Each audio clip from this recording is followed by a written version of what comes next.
So it's a great delight this morning to be able to baptise Brielle and travel this next stage in her journey with her. So we'll begin as the top of page 6, and we'll just work our way through the prayers. You'll notice some differences in the sequence, but hopefully it'll all come together nicely for us. So Brielle, I begin by asking, do you wish to be baptised? I do. We thank God for Brielle, who's come to be baptised today. Christ loves her and welcomes her into his church. A question for you as a church community: will you support Brielle on her journey of faith? We will. We all wander far from God and lose our way. Christ comes to find us and welcomes us home. In baptism, we respond to God's call. Therefore, I'm asking these questions are for you, Brielle, because you're not a baby, so it's not your godparents. You're answering these questions. Do you turn away from sin? I do. Do you reject evil? I do. Do you turn to Christ as Saviour? I do. Do you trust in him as Lord? I do.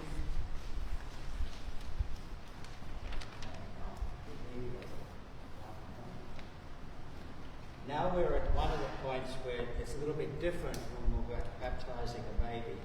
We're going to anoint Brielle with the oil, and it's really the oil of catechumens. If we were doing this strictly by the book, we would have said prayers for Brielle a couple of Sundays ago, signed her with the holy oil as part of her preparation. So that's what we're doing at this point.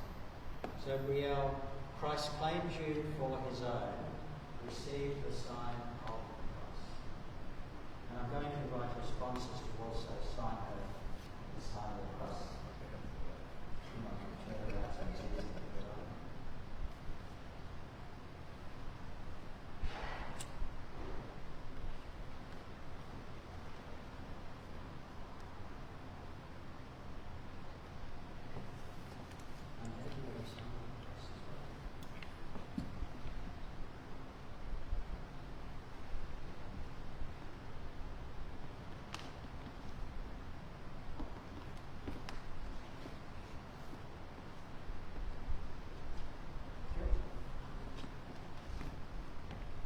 Do not be ashamed of Christ.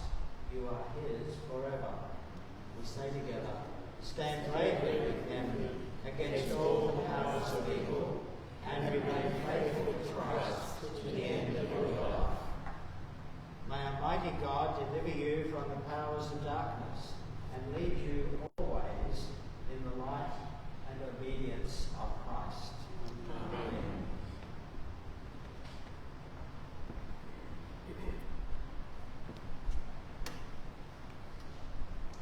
And I haven't bothered to warm the water. I figured we'd be very happy to play with cool water today.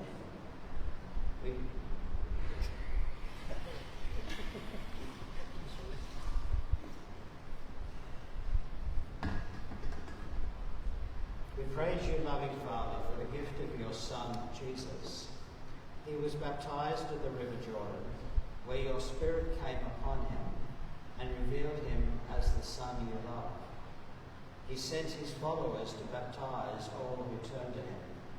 Now, Father, we ask you to bless this water, that those who are baptized in it may be cleansed in the water of life and filled with your Spirit, may know that they are loved as your children, safe in Christ forever. Amen. Let us all affirm, together with Brielle, who's being baptized today, our common faith in Jesus Christ. Do you believe and trust in God the Father, source of all being and life, the one for whom we exist? I believe and trust in him. Do you believe and trust in God the Son, who took our human nature, died for us and rose again? I believe and trust in him. Do you believe and trust in God the Holy Spirit, who gives life to the people of God and makes Christ known in the world? I believe and trust in him. This is the faith of the Church.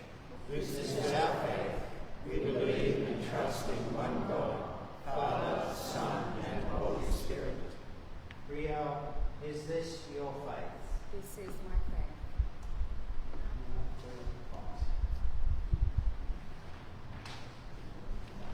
So if you could just bring them accessible to them. That's it. Brielle, I baptize you in the name of the Father, the Son, and the Holy Spirit. Amen.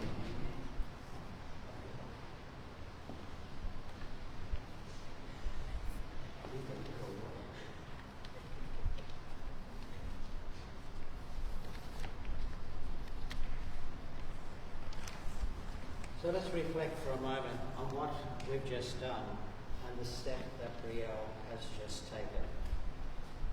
We're on the second Sunday of Advent, and we're particularly paying attention to the traditions about John the Baptist. John the Baptist is a fascinating character, although he may not be much fun as a dinner guest. We'll never have that experience, I guess. The thing that makes him most interesting for us, that he was the forerunner for Jesus, and in a very real sense, he was a mentor for Jesus. We don't know exactly how long they were together, but it's clear from the Gospels that Jesus learned a lot about how to say yes to God's call on his life through the time that he spent listening to John the Baptist.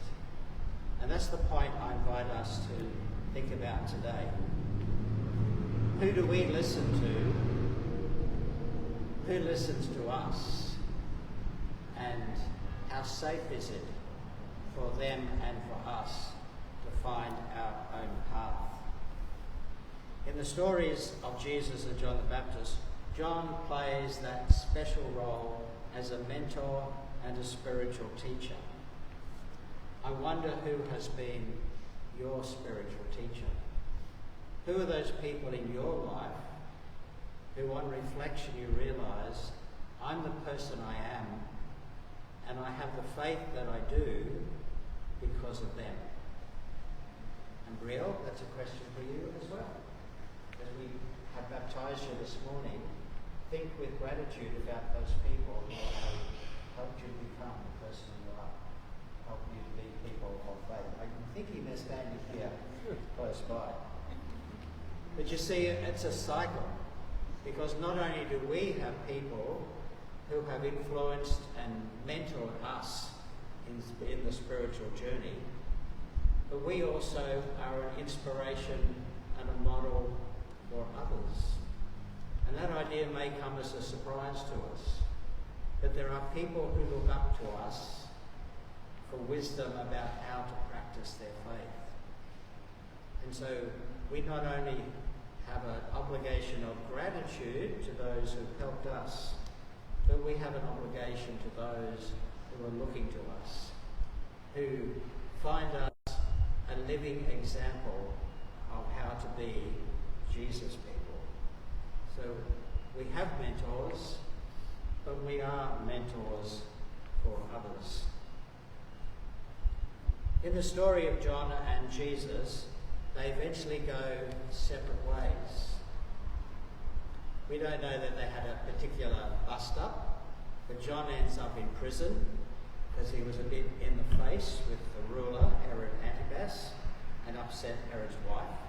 So he eventually is imprisoned and executed. And at that point, Jesus develops his own way of working for the coming of God's kingdom. John the Baptist stayed in one place, and if you wanted to learn from him, you went there. Jesus moved all around the place.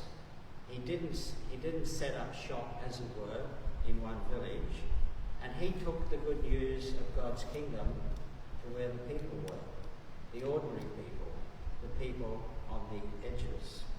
So in the end, Jesus and John practiced their ministry in quite different ways. Jesus went beyond what he had learned from John. And Brielle will go beyond what she's learned from us and she will continue in her journey. And we will rejoice in the woman of faith that she is, and that she is becoming, and that she will become in the years ahead. And as I said in almost my first conversation with Brielle, I said a safe church is a church that it's okay to leave. Think about that. We're not a sect, we're not a cult, we're just boring old Anglicans. And it's when it's if hopefully this won't be the case, but if in Brielle's journey of faith, and this is true for each and every one of us, if our journey of faith takes us into a different faith community, to a different place in our lives, then we will celebrate that journey. And people are free to go where God is calling them. We don't mess with people's heads. We don't try to control people's lives. So we're delighted that you're with us. We hope you're with us for a long time, but we were delighted to share this moment in the journey with you. And so we pray, God of grace and life, in your love, you have given us a place among your people. Keep us faithful to our baptism and prepare us for that glorious day when the whole creation will be made perfect in your Son, Jesus Christ. Amen. Amen.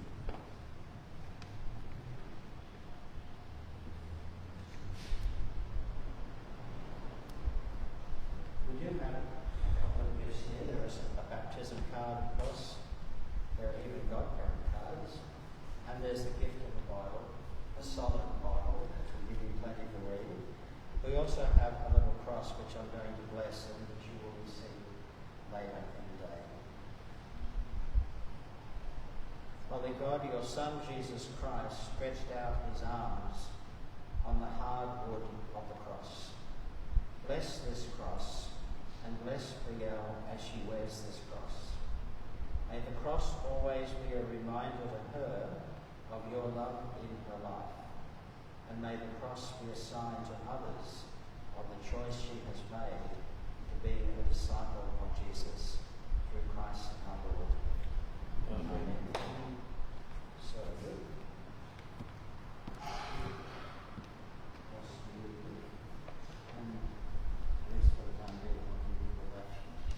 Paper to hold.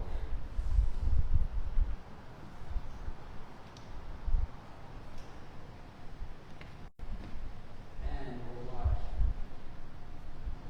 candle for me. Is it a candle?